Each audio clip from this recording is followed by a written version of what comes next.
This week, it seems like we've only made it to the three trees in Genesis chapter 3. But so we've really looked at chapters 2 and 3. But we'll just review a little bit so that we can refresh ourselves what we've looked at in case you missed some of these things. In the very beginning, at the beginning of the week, we asked some questions. These were those questions. What is a beginning? What was really in the beginning? What happened in the beginning? Why is what happened in the beginning important to my life today? How different is the beginning from the ending? Those are good questions, really. So again, what is a beginning? Well, it is what it is. It's a beginning. It's a start. It's where things start. It's where it's an origin. It's another good word for it. Origins. These are origins of creation, the origin of man. You know, Darwinism talks about origins. It's called the origin of, what's it called? The origin of the species. That was Darwin's big book. But this is really the true origin of the species. What species? We'll just categorize it like this: of the plant kingdom, of the universe. We'll start of light and dark, of water and earth, of the plant kingdom, or the vegetable kingdom, whatever you want to call it, plant kingdom, of animal kind, and of mankind. It's the origin of all of it. And it's the truth. Instead of confusion, Genesis gives you clarity. The origin of the species has done nothing but create confusion in the souls and minds of men. Genesis always brings clarity. It's simple, it's concise, it's clear. So what is a beginning? What was really in the beginning? One of the things we've discovered is that sin was in the beginning. Where was it? In the very center of the perfect garden that God made. I think it can tell us a lot of things. When you think about Satan and what he's done, and as the originator, the origin of sin is another thing that you find in the book of Genesis. We know that came from Satan. Another title for sin is evil. Evil is a fruit born by sin. And the potential of it was there. Why? Because of the free will. We've touched on this, but not really taught on this. But the free will is vital for God's plan and purpose in His creation of having willing, created, intelligent beings that want to be with Him and serve Him and live with Him. And us enjoy Him, He enjoy us. It is a family. God is in the process of building a family. That's why the earth is here. But every family member has their own free will. I don't know if every single angel in heaven that has been created has a free will. I don't know. But I know that many did. And we're going to look at a few scriptures and see. Because some of them chose other things. And they had some creative abilities as well. We are procreators. We have the ability to think and to imagine. Your imagination is a part of your creative ability. God has an imagination. And Satan took his imagination. I used a term the other day I said something about, leaders that love power. One term for them is megalomaniac. If you look that word up, which I did, it's somebody that is in love with power, in love with their power. That's what Satan has done. He became so in love with power and being recognized that he manifested and created sin. And by that became self-deceived to the point to where there's no hope for him. He's called a dragon. We'll look at some of these in a little bit. He's called a dragon. He's called a serpent. He's called Satan. He's called the devil. Different names. But they all signify something. And what they signify is that he is the originator of sin. So, in order for creation to continue from angelic kind and heavenly kind to human, earthly kind, and in order for there to be a free will, there had to be an opportunity for men to say no, to make a choice not to. That's why the tree of knowledge of good and evil was in the midst of the garden, right in the center of the garden.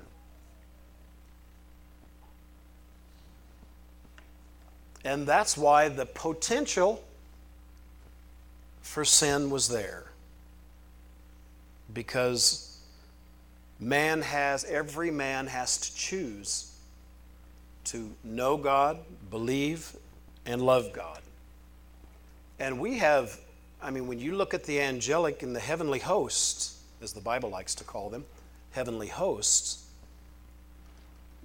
they can see God. They can hear God. They know God. Their awareness of God is much greater than ours.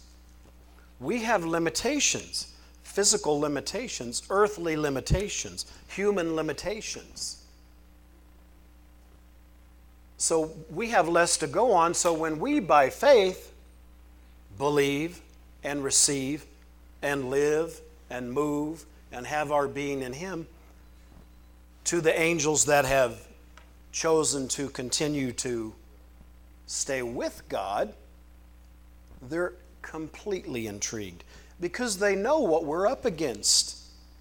They know that we have to look at evil in the face every day, hear the sounds of evil, see the fruit of evil, deal with sin in ourselves, deal with sin all around us, deal with sin in every person we know. We have to deal with it. This is why we're so unique and so special in creation, because we were created below these other heavenly hosts. And because of sin, we ended up dealing with both issues, good and bad, good and evil. I mean, it's not really called bad. Bad's a mild term compared to the term evil. The knowledge of good and evil was in the beginning.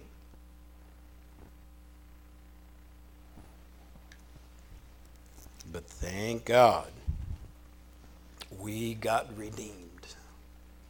We are free. But it's important that we don't lose sight of the beginning and that we don't get confused. What I'm teaching is making us aware of sin and the author of sin, the devil, but it's not to make us devil conscious. You have to be aware of the devil. If you're devil conscious, the devil can get you. If you're more focused on the devil than you are on God, you can get sidetracked. And we talked about that a little bit, that people get so busy, Christians can get so busy hating the devil that they're always fighting him and losing focus of the Lord, and he gets them on this constant fight with him. Why do you have to fight somebody that's already defeated? You just take your sin. You're already defeated. I have the authority. You can't do anything. I bind your works. I ignore your words. You're a liar. If you listen, he'll talk. If you watch, he'll play a movie for you in your mind of your past, of your failings, tell you how bad you are. You're a failure as a Christian. You really don't love God. He is a deceiver. He is a liar. He's the father of all lies. Always has been, always will be. He's sinned from the beginning and is sinning right this moment. And to know this really is liberating. You don't have to be all confused. Why sin? Why? Why, God? Why? Well, it just has been from the beginning. In order for you to freely be able to choose to have God in your life and not as a dictator, not as a harsh ruler, not as a megalomaniac who's obsessed with his power. God's all powerful, but he's not obsessed with his power. You don't have to be obsessed with your power when you're all powerful. You create these angelic hosts and one of them originates sin, you just deal with it. You create man and he sins, you just deal with it. How? Well, however you decide. When you're God, and none of his decisions are based on egotism, insecurity, fear, anger.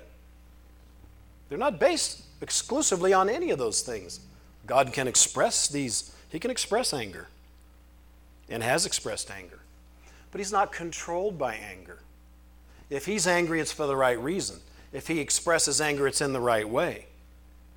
I think I said this week that one of our professors said, his name was Mel Piper, he said that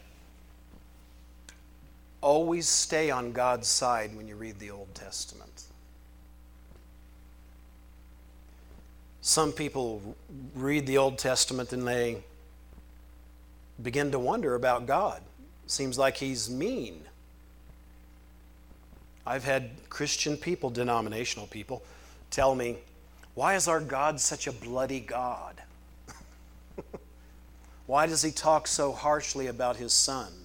Like in Isaiah where he said, he's really nothing to look at. He's a man of sorrows. Sorry looking and full of sorrow. That's how they interpreted it. This elderly woman told me, she's like in her 80s, she said, how could God talk about his son like that? She had a shaky voice. And I said, I don't think you read enough of the Bible. Because God loved his son. But he didn't create him to be a charismatic personality with a male model look that it would just be attracting everybody just with his looks and his charisma. He sent him here to redeem us from sin. He took on all of the pain, all of the suffering, all of the sorrow, all of the grief, all of the sickness, all of the disease, all of the sin of the world. Amen. And freely did it. So we've asked these questions and we've began to answer these questions. So we ended up really talking about 3 trees. We've focused primarily this week on 3 trees. Who remembers what the 3 trees are? Tree of knowledge of good and evil, which is where? Or was where in creation? Right in the middle of the garden. The potential was sin right in the middle of the garden. So is the tree of life. Let me point this out. We haven't talked about the tree of life yet. But the tree of life was there too. And this is just something to think about. We know that when man sinned by eating of the tree of knowledge of good and evil, that he forced him out of the garden so he wouldn't eat of it and live in that state forever. But it doesn't say he never ate of it. He may have ate of it, and maybe that's why early man and what the power of that fruit of that tree, why early men lived to hundreds of years. It took time for that to wear off. Because we weren't, more than one reason really, we were not created to die to begin with. We were not created for death. The only way that death came was by sin, because sin produces death, always. The wage of sin pays. It pays a wage. What is the wage? The wage of sin is death. But man wasn't created to die. It's very possible they ate on a regular basis of the tree of life. It might have been, their favorite tree in the garden. But once they also had eaten of the tree of knowledge of good and evil, God absolutely did not want them to go back and eat of the tree of life again if they had. That would have been detrimental according to him. So he literally drove man out of the garden, forced him out, and had to put guardians at the very gate that he drove him out, so he would not come back in and eat. So life was earthy, and man went from being from the earth and godly back to being earthy. And that's why he said in Genesis 3, from dust you have came, and to dust you shall return. So the consciousness, and that people are very earthy today and take great pride in being earthy and natural. And, I like organics. Organic is an earthy term. I like to eat as natural as I can, as much as I can. Not quantity, but, quality. As often as I can. If you're going to eat totally natural foods and whole foods, which are healthier, you're going to pay 30 to 40% more for your food. So depending on what you can afford, it depends on what you can do. But it's vital to do that. And that's part of why I'm really getting into, because I like being in the garden too. I'm getting a lot of revelation about the garden in the last year or so.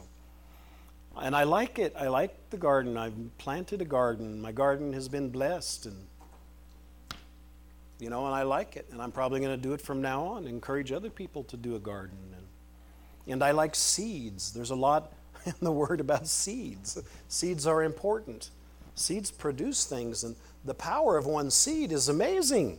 It's absolutely amazing what you can get from one seed. You've probably heard the saying, only a man can count how many seeds are in an apple, but only God knows how many apples are in a seed. Some apple trees can produce for 50, 60, 70, 100 years. There's different trees that produce fruits that can produce there's fig trees in Israel that are from way back. Hundreds of years. Olive trees. It's amazing. The power of a seed. And everything God created, it says in Genesis, had its seed within itself. Why? To produce. We are created to produce, to multiply. Multiply what? Whatever you are. If you're men, if you're a man, you reproduce people. If you're a carrot, you reproduce carrots, which were created for the people. If you're a pear, you reproduce pears. That's why these origins are true, because there is no evidence in creation whatsoever. It's all false that's been construed as fact, but it's false that a pear tree can turn into something else over 1 billion or 12 billion years. Or a monkey can turn into a man. There's men that act like monkeys. Oh, yeah. Men that act like dogs, men that act like pigs. Oh, yeah. We can be very animalistic. But see, this is the knowledge of evil. And what people focus on is what becomes their reality. And we went from focusing on the Creator more than the creation, but after being forced out of the garden, man had to focus on the creation. So that's why people are so earthy. That's why the world is so worldly. Because we do go back to the dust until we get our resurrected eternal bodies, which is the final part of our redemption on the physical side of it. But all this is here in the beginning. Another thing I said about the tree of knowledge and good and evil that I just heard it this week, yesterday morning or the day before that, was because, and we know this from the rest of the Bible, that the devil picked a fight with God. He said, I will ascend. In other words, I will overpower God. I will become like the Most High. I will have a following. I will be worshiped. I want people to worship me the way they worship him. Look at me and my throne. We saw that the Bible says the devil has a throne. We saw that with the curse that was pronounced that he has a seed. Why? Well, because man allowed it. When Adam sinned, man partnered with him. So the offspring of man was subject to good and evil. God's seed and the devil's seed. Or actually, he said, the seed of the woman will crush your head, which was the first mention of the virgin birth. He didn't say the seed of the man, the seed of the woman will crush your head. You'll bruise his heel, but he'll crush your head. Jesus did that when he died and resurrected. Not just because he died. That was part of it. He had to resurrect. Everything in Christianity, everything in our faith hinges on the resurrection. But because he resurrected, the devil's defeated. And we have been raised up together with him. That's all good news. So we looked at some of these things. The tree of knowledge and good and evil also came to me that you could call it the tree of altercation. What is an altercation? It's a fight. It's a conflict. You can call it the tree of conflict. You could call it a tree of offense. Because what happened there became an offense to God. Offended God. But trust me, God is never, he's not surprised now with the things that we go through in life. And he wasn't surprised then when this took place in the garden. Because he created it with the potential for this to happen. Because sin was already existent. From the time this earth was created and that garden was created, sin existed. Satan existed. He was cast down from heaven to earth. We'll look at that in Revelation in a bit. Cast down from heaven to earth.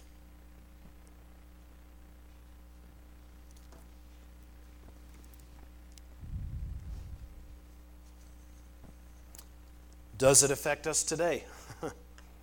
Well, if you don't see that, you're not seeing too clearly. There is more evidence than we care to see that sin is alive and well. The devil's alive. He's not dead. He's defeated, but he's not dead. You know, you can be defeated and not be dead. He's never going to die. There's going to be a grand old reunion for him in the lake of fire and those who like to, partner with him. And that'll be something permanent. But that day hasn't come yet. That's why he can influence, but he can't overtake unless he's given opportunity. He can't usurp That means just take power over you, just take control of you. You could slowly, progressively give him power over you. It's very difficult to become demon-possessed. When I say possessed, I mean you have no control over yourself. Some other entity inside of you is controlling even your physical actions. And we see little tinges of it. I've seen a few. I think there's different levels of possession too. I don't know how many people have been totally possessed. Jesus ran into some. The demoniac of Gadara. This guy was totally out of his mind. He had no control over his mind or his actions. A demon was possessing him. Not just one, a couple thousand of them. Jesus said, "Who are you?" "We're legion, we're many." He commanded them to come out. They asked permission if they could go somewhere else. Where? Into the pigs. He said, "Go." And 2,000 pigs ran off the cliff into the ocean. Even a devil has enough sense not to keep a demon. Or a pig, I mean. A pig has enough sense not to keep a demon. Lester Summerall said that years ago. I thought it was funny.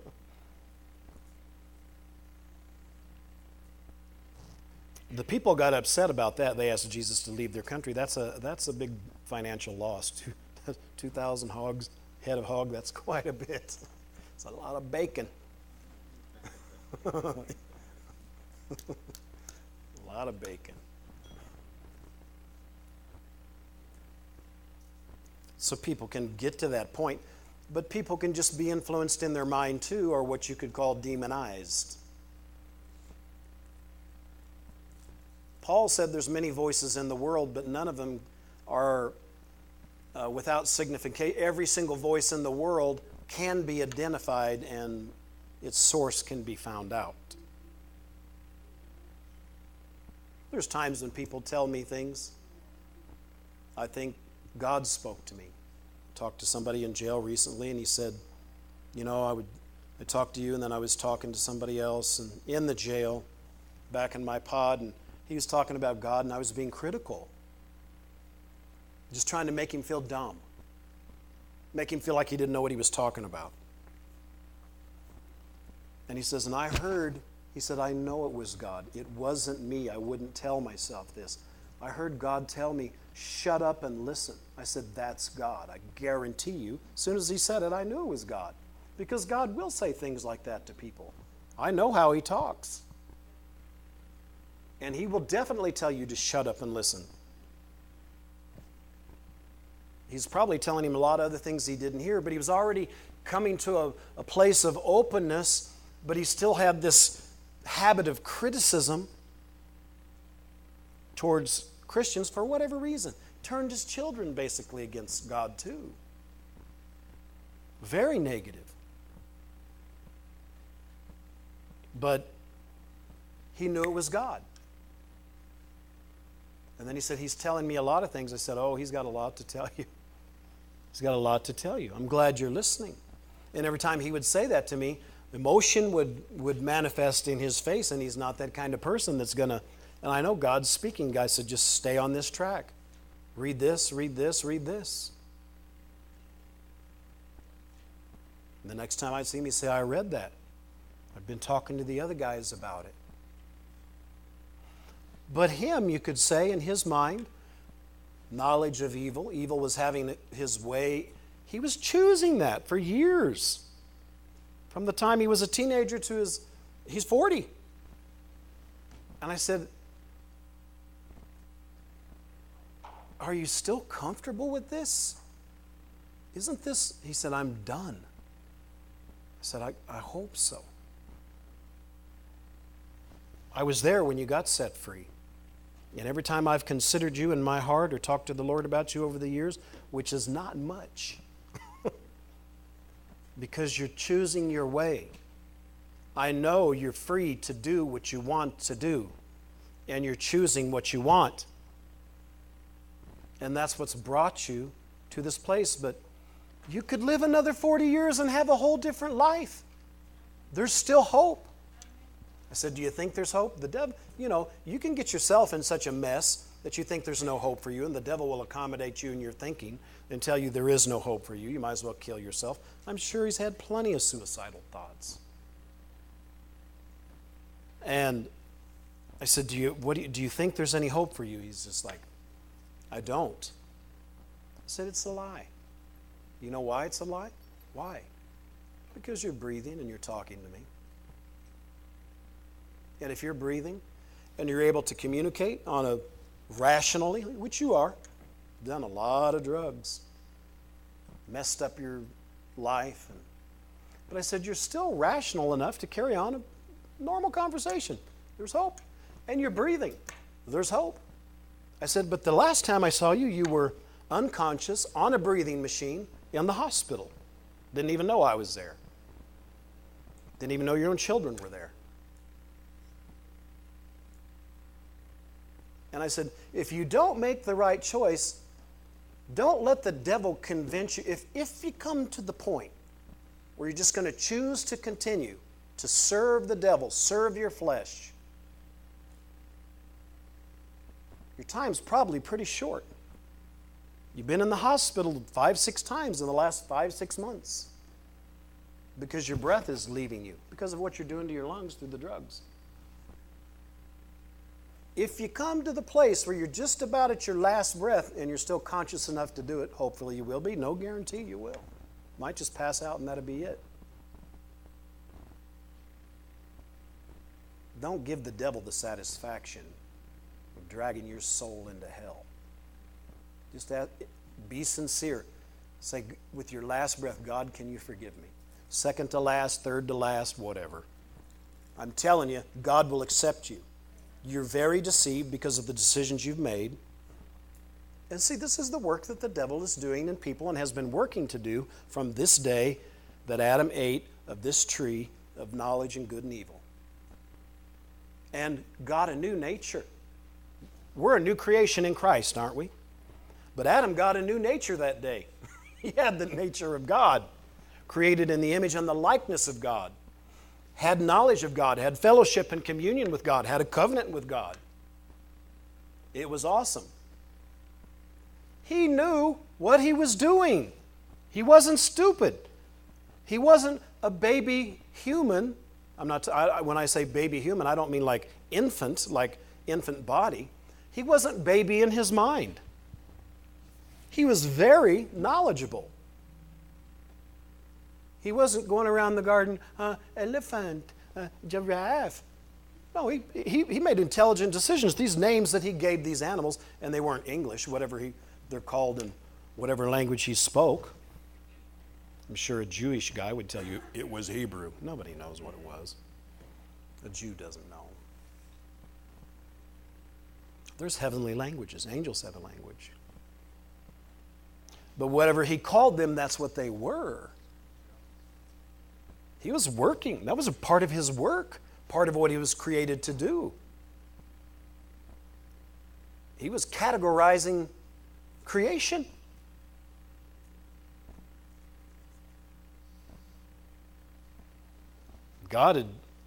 This tree is called the tree of life.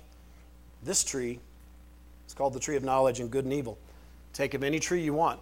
This tree, do not eat it. Ever. If you ever do, things will be different. You will die.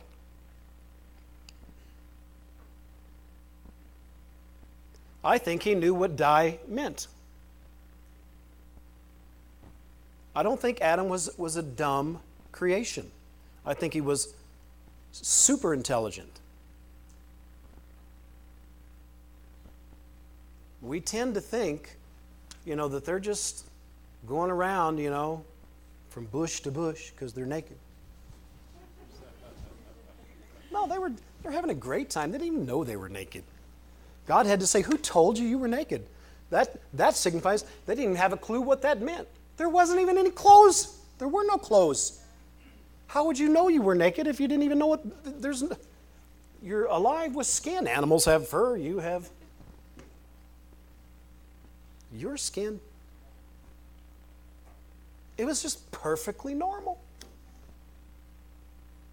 Became an issue after knowledge of evil. Everything became corrupted. Everything potentially became wrong. Why? Because he took on a new nature. Jesus redeemed us from that nature and gave us the right nature. Redeemed us back to the right nature. That new nature was a sin nature. So it's very simple. It's been here from the beginning. It's very clear. The ongoing effects of eating from that tree, what was in that bite? There was a lot in that bite. The Lord had showed me different things from the time I was 23 till 2010. And at different times, not like all the time, but just every decade or so. He would show me something, and I would think about something. He showed me this cup that I saw literally like, it was right outside. If I could have reached my hand through my windshield, I could have grabbed a hold of it. It was that real to me. While I was just driving in the Ozarks, praying in the Spirit, I see this golden chalice just like doing this. Just doing this.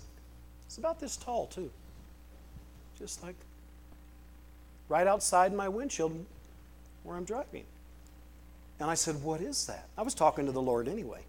I said, what is that? I stopped. I said, what is that? He said this to me. Will you drink of the cup that I drank? I said, I don't know what that means. I said, I know it can't mean, and I didn't know much then, but I knew this. I said, it can't mean that I die for people's sins, because I know the cup he drank of was, I know he said, Lord, let this cup pass from me in the garden. I knew that. But he said, will you drink of it? Well, years and years later, I was 23 years old. How would I have, what year was that? 83. And I said, can't mean die for people's sins because you did that. And I just said, well, whatever you want me to drink, I'll drink. And it went away. And over the years, I think, I wonder what that meant, because I'd think of it. It never left me. Then in 2010, December 6th, in the afternoon, I was in a situation in my life that was very difficult. And I got home and told the Lord, I said, that wasn't right. I didn't like that. It's not right. You know what he reminded me of? And I didn't see the cup again. I just, like Guy said yesterday, just envisioned it in my mind, or he might have said that this morning, just envisioned it in my mind. He said, you've now sipped of the cup. Oh, it frightened me. I just trembled. You know, like a little scared animal. Oh, yeah. You ever seen a little dog or something just tremble like that? It ran a frightening little fear right through my very being. I was like, I would have rather hope, I wish that, no, how am I don't want to remember. Oh, no. I mean, it just projected out of me when he said, you've now sipped of the cup. Oh, yeah, it came back to my memory when I was 23. Instantaneously, just like projectile speech. Do I have to drink any more? I mean, it even probably, I even kind of heard myself. It just sounded mumbled. Do I have to drink any more? Because it was fearful. See, this is what I mean. We want to hear from God. He shows us things, and we want to know things. But we really don't want to know sometimes. Because as soon as it's like, okay, I mean, you can put so many pieces of something together in just a fraction of a moment. At that moment, I began to understand. I thought for decades, what could that mean? What could that mean? Not a lot of time, but just have these thoughts. What could that mean? At that moment, I didn't want to know what that could mean.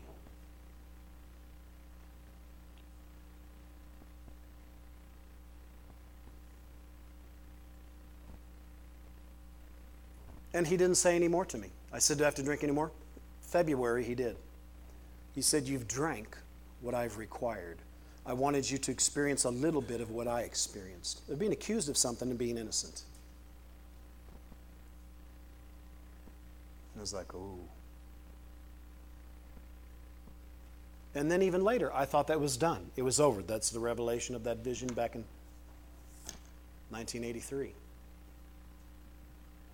But then more things happened.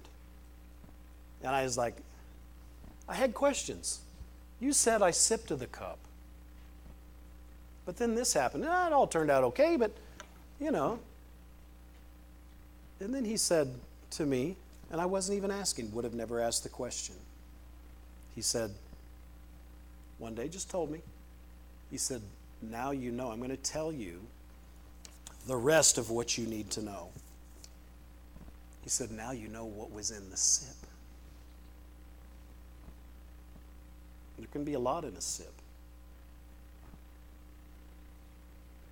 But for me and my calling and my life, which he knew where it would go and the things that would happen and the things would unfold in my life up to that point in my life, he maximized opportunity with the vision back when I was 23 and a little more. I mean, he knew he was ministering to me about things in 2010 in 1983 when he first showed me that. Events that I didn't know that at the time, I know that now. This is why I say God knows your future better than you know your past. Trust me, He's got you covered. He's already worked it out. You just can't panic when issues in life come up. You've got to get calm. You've got to relax. You've got to talk to Him, and you've got to be quiet and listen to Him because He'll walk you through difficult issues in your life. It's a great life lesson and a great opportunity to help explain how God can work through difficult situations with people in their lives. Because things happen, as we know. Tragedies come, as we know. Because of what happened in the beginning, which is still having an effect on us today. The earth is full of darkness. But we are a light. And our light comes from God. We are a reflection of Him then. And we need to be a good reflection of Him. So this new nature came,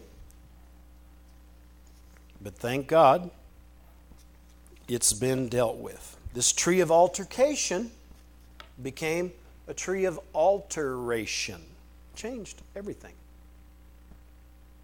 And according to the back of the book, it's going to get so bad that God's just He's going to let it go to a certain point.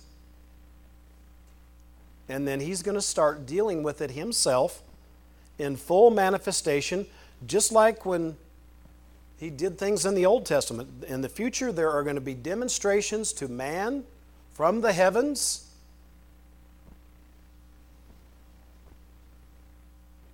Like no one's ever imagined or thought. What for? To deal with the sin issue. To deal with evil and the effects of evil in the earth. To rid the earth of death and the author of death. To deal with the devil. To deal with fallen angels or demons. Amen. I mean, from the beginning, this is central in the Garden of Eden. So we should never, and we should be able to help other people with this knowledge that, look, sin's always been here. Well, what do you mean by that? from the day that God created the heavens and the earth. From the day that it created the garden, it was there.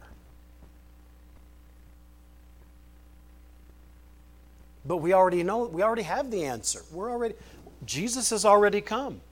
We're already born again. We have the nature of God. We have the nature of Christ. We're not just conquerors. We're more than conquerors. We're not victims of the devil.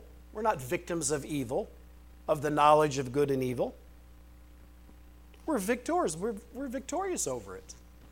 It can be all around us, but not in us. That's one thing the guy said to me during that difficult time that I was going through, because there was a lot of pressure on me. Great pressures. I was very concerned about many, many things, but not yielding to the pressure. But the pressure was still there. But I wasn't buckling under the pressure. I wasn't panicking. I wasn't losing my mind, even though I felt like it. But I wasn't. I chose not to. But it was terrible, and it lasted for years. And I got so used to dealing with it that after a while I was like, I felt bad that I wasn't more bothered. You can ask Maria. She said, I didn't even know I could hardly tell you were going through anything. I said, I could hardly tell I was going through anything.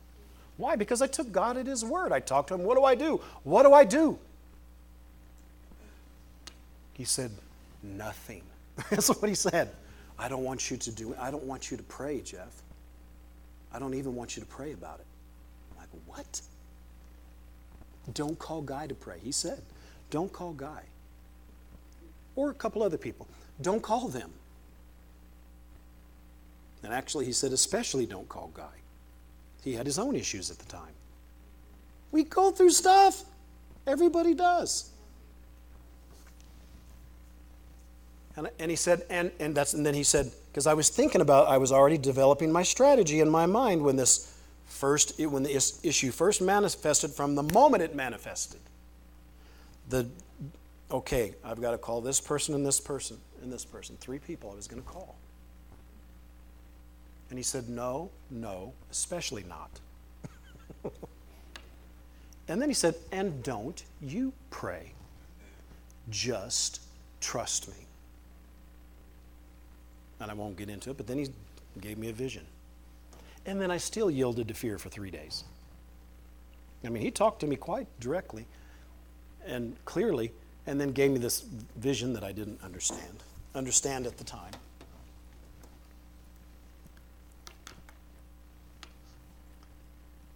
And he even told me right before I know the moment, I can tell you where I was, show you the spot in my house where I stood when I yielded to fear. But it was only for 3 days. But it was terrible. I'd had peace in my heart for so long that I didn't even know what fear was like anymore. And now, probably the number one thing I hate is fear, because it torments you. He taught me about the torment of fear. Perfect love, 1 John 4:18, perfect love casts out fear, because fear has torment. Inherent within fear, guarantee you, is torment. I'm talking about fear from the enemy. But thank God, He brought me through it. 1 John 4, verse 18. 1 John chapter 4. Perfect love, I'm pretty sure that's where it is. Verse 18.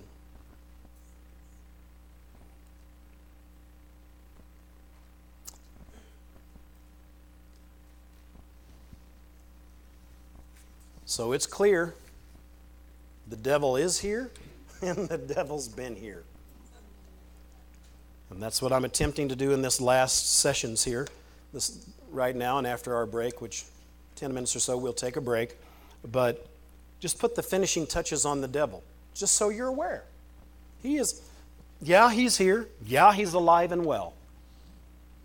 The Bible has several designations and revelations about him, and they're all bad for him, and they're all good for you, because it gives us knowledge. Why? So we're not confused. So we're not saying why. Why did sin ever I mean, this is a question in most Christians' lives and minds. Why did sin ever have to come? Many people think God did it. God made sin, and He didn't. It originated in Satan himself. He created that.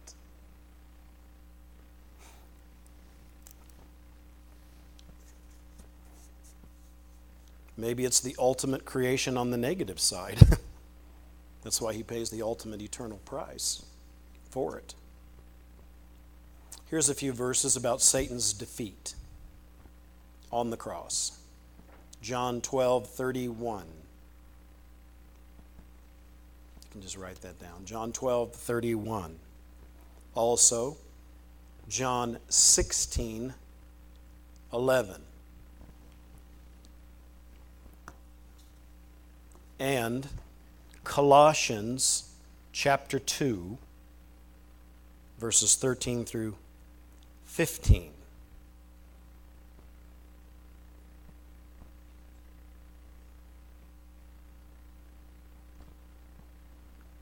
We did look at John 16:11, but I'm going to look at it real quick again. Read it to you.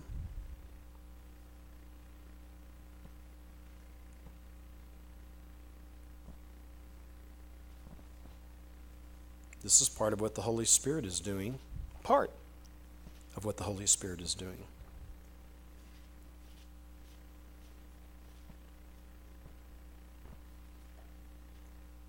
Jesus said in the 7th verse, He said, I'm telling you the truth. It is very important for you. King James says expedient, or very important for you that I go away. If I do not go away, the Comforter will not come unto you. But if I depart, I will send Him to you. When He is come, when He's arrived, He's going to do something. He's going to reprove the world of sin and of righteousness and of judgment. Verse 9, of sin because they believe not on me. Not believing in Jesus is a sin. Saying in your mind or your heart, Jesus doesn't matter, that's for religious people. The Bible calls it a sin. And that's why the world, you can go into any college campus and talk about Buddha or whoever. Might be a little edgy, talking about Islam today because of terrorism. Might be some edge on that. But hey, talk about Jesus, and people just don't want to hear it. The majority of people don't want to hear it. They get offensive, defensive, instantly. Why? Because that name is the most powerful name in all of the universe, and that name is a light, and that light exposes that person's sin. It reveals the need. The Holy Spirit will take that name and convict them and convince them it's an important name, but they don't want to know why that name is important, even though they kind of do. Probably instantaneous a level of revelation comes, and they don't want to go there. They don't want to know that they need to be born again because they think they're not going to be able to have any fun. They misinterpret it. So they'll say things, they'll make fun, they'll criticize, they'll get verbally offensive. They'll do all kinds of things to try and put that light out. It's not that they hate you or anything. It's they're trying to put that name is that powerful. And you can say it in English, Jesus. You don't have to say Yeshua. Here in America, Jesus, that name Jesus, affects people. You say Yeshua or Yahshua, they're going to go, huh? Because they don't know Hebrew. Interpret it for them. That means Jesus. Oh, Jesus. Of righteousness, of sin because they believe not on me, of righteousness because I go to my Father, and you see me no more. Verse 11. Of judgment. This is the devil's defeat. Of judgment, because the what? The prince of what? This world is judged. It's the devil.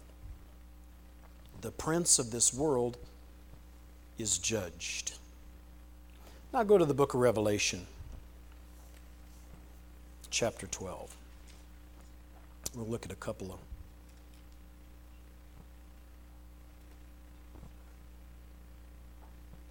verses in Revelation. Revelation chapter 12.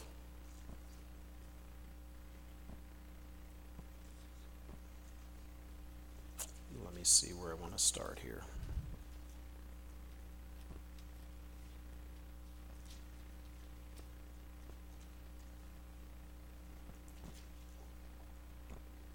This is an end time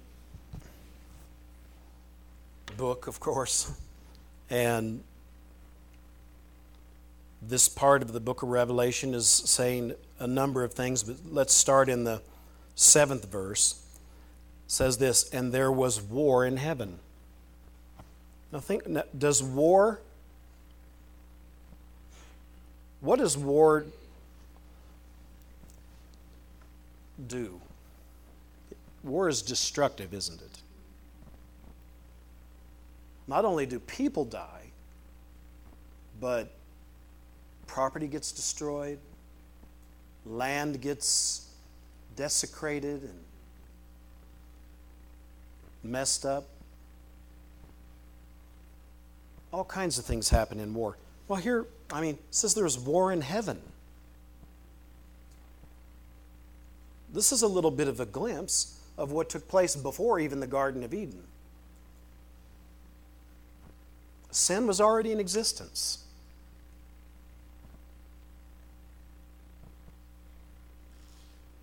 This is past and future, maybe a little bit of the present, all in this verse.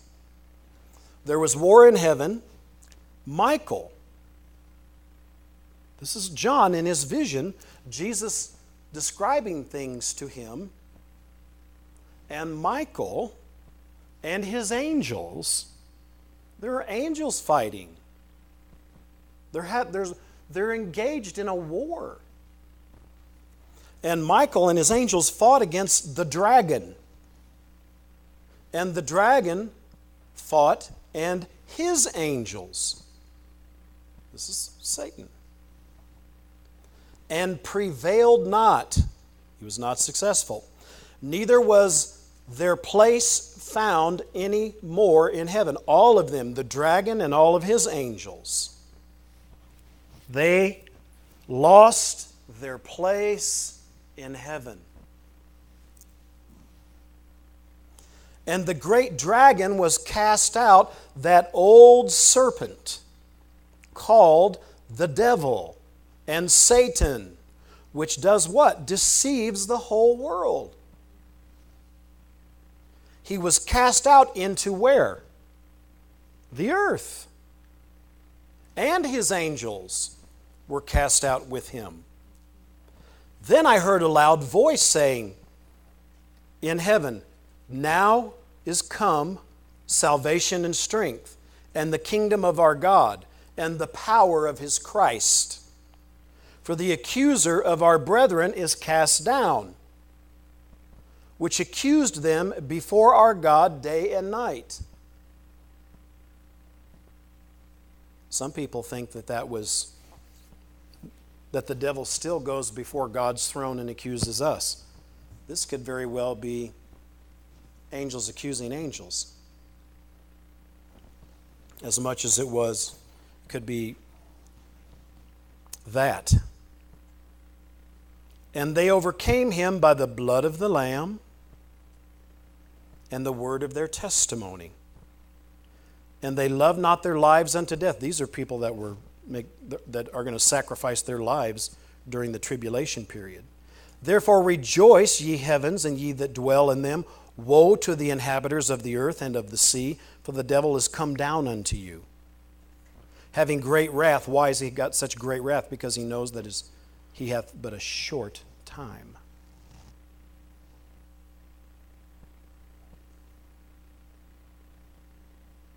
And when I like this part. And when the dragon saw that he was cast to the earth, in other words, it happened so fast he didn't know what happened. Isn't that interesting? God can deal with a majestically created being so fast, and his issues and his followers so fast that they don't even know what happened to him. That's how John saw it anyway. Then he persecuted the woman which brought forth the man-child, and this, it's too much to go into right here with this. It'd take too much time. But we'll go ahead and take our break and come back, and we'll look in Revelation chapter 20. But the important thing to see is that, hey, the devil has been defeated from the beginning. The devil is defeated now, and his greatest defeat is soon to come. I mean, there's levels of defeat that he is experiencing on a continual basis. He knows his time is short. He's quite upset. Therefore, we can rejoice. Hallelujah. The devil's not a problem for us unless we become passive and we don't stand in our place and take our authority and exercise that authority the way we can over our own lives and our own children, our own ministries and our own businesses and our rights and privileges. Amen. Let's take a break.